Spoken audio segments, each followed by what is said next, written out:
All right, so let's talk about triggers for sickle cell crisis.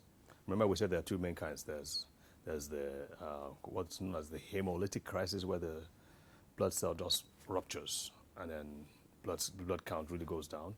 And number two is the occlusion crisis, where the blood cells block the blood vessels, and that causes a lot of pain. So one causes a lot of fatigue and almost fainting and dizziness. The other one causes pain, sometimes really, really severe pain. So let's talk about triggers. Number one, dehydration. Obviously, that's a problem. If you don't have enough fluid in your blood vessels, the blood is not going to be moving like it should. So dehydration is one of the key things that you want to avoid, especially if you have a child with sickle cell disease, because they tend to forget all the time. And they're playing, and next thing before you know it, they've passed out. So as much as possible, you need to hydrate. If kids are going to school, pack an extra bottle, two extra bottles they can have with them, give it to their teachers, make sure that they get drinking fluids at every point in time. Two, emotional stress. One of the things that we found out when we were dealing with these kids with sickle cell disease, especially after we had been able to stabilize them, so they wouldn't, kids who were having like 2 crises a week, all of a sudden didn't have crisis for a month, 2 months, 3 months. But if these kids were in school and it was time for their exams, when it got to the exam time, all of a sudden they'll just have a crisis after having been perfectly okay for weeks and months. And so we've got to look into that and realize, obviously, was that there's a lot of emotional stress. It's the emotional stress that causes the trigger. So what we recommend now is that when it's time for the exams, they double the dose of whatever nutrients that they're taking. So in this case, we're giving them an immune support nutrient. And so we told the parents that when it's time for the exams, just double whatever you're giving them. Of course, take plenty of water as well. Fever when the body temperature is hot. If you notice, all of these things that I'm going to mention and have mentioned all have to do with one word: stress.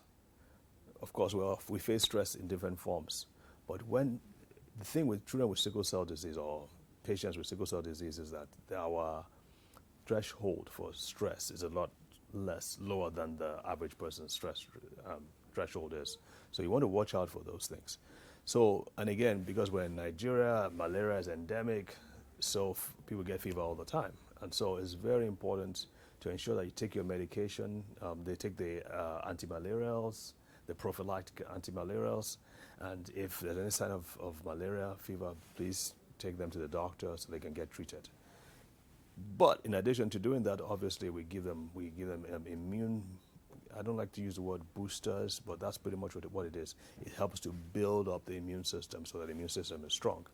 And like I said, in many cases, we're able to actually stop the crisis altogether because the malaria trigger, the infection trigger, is a big one in this part of the country, in this part of the world. Bleeding, cold, extremes of temperature. If it's too cold, there's a problem. If it's too hot, there's a problem.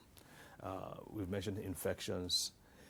If there's a decrease in oxygen for some reason, maybe you're in a stuffy room, for instance, you don't have enough air, you're not able to breathe well or whatever, that can be a trigger for a crisis. Of course, if she's an older lady, she's pregnant, pregnancy places a huge stress on the human body. So again, you want to double the nutrients that you're taking. I didn't say double the drugs. You leave that to the doctor. Double the nutrients that you're taking once you know that you're going to envisage a stressful period. So that could be pregnancy, it could be birth, it could be exams, it could be you're moving from one part of the country to another part of the country. All of these place a stress on the human body. So just be preemptive, be proactive about these things so that you don't have a crisis. What we know about crises is that they tend to build upon themselves. So if the patient has a crisis, even though he comes out of it, damage has been done. Scar tissue has been formed, the blood vessels need to be repaired.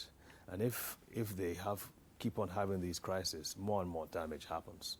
So you don't want to get it to the point, and that's why the child who has had multiple crises in the past, they've survived, the parents think everything is okay, and they just have one little crisis, and that takes the child's life. It's not just the crisis that did it, it's the cumulative effect of the crisis over the years that's caused progressive damage. So our focus with the foundation, like we've always said, is to is to repair and restore normal structure and normal function. We know this for a fact that many times some of the things that cause death, sudden death in children with crisis, is not just the pain in the hands and the feet. It's actually progressive damage in the lungs, to the lung tissue, which of course lungs are responsible for taking in oxygen and for life, really. So it's that progressive damage that eventually kills the child, and that's because of the crisis. Sometimes you may not even have been feeling those crises in those pains in your chest, but because of the progressive damage. So what we want to do is to, again, we use those four approaches: address inflammation, address infection, address free radical damage, address blood flow, to try and restore these kids back to health. And the good thing about children is that they have so much more reserves, so they can recover more quickly if you support them if you support them with the right nutrients. So that's kind of like what we look at with these crises. I know that this is not enough time to really address all the different factors, but you have an idea. Make sure that your child is always hydrated, and make sure they take plenty of water, make sure that their immunity is boosted, is strengthened. I think that of all the different things, that would be the most important thing I would recommend. Strengthen your child's immunity, because we live in an environment that is full of infections, full of bacteria and viruses and all those things that can just take sniper attacks at your child. So if your child is strong, it's less likely to have those infections and less likely to have the crisis.